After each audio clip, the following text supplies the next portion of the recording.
Kumusta mga bata? Ngayon, matututo tayong magbasa gamit ang Marungko approach. Handa na ba kayo? Tara, simulan na natin!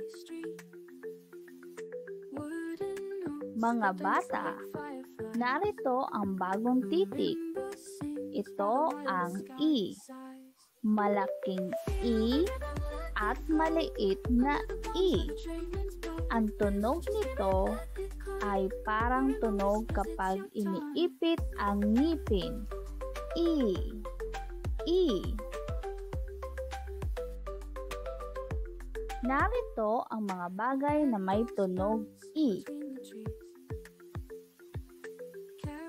Isda, ilog, itlog, ilaw. Ano ang unang tunog nila? I.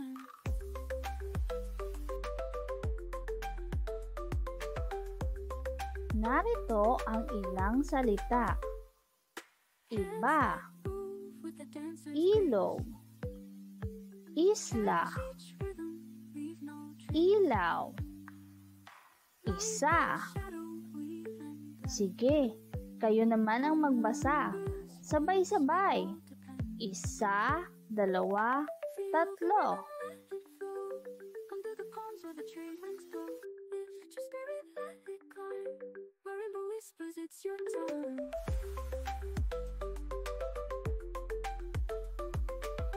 Si ina ay may ilaw.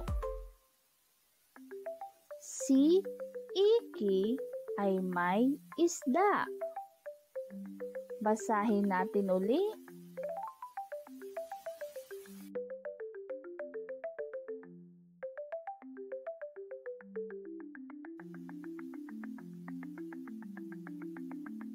Ina, ibon, isa, ilong, ilaw, isda. Magaling mga bata! Natutunan na natin ang titik I. Tandaan, ang tunog na ito ay I. Hanggang sa susunod na aralin. Susunod na aralin ay ang titik O. For more videos like this, like, share and subscribe to my channel.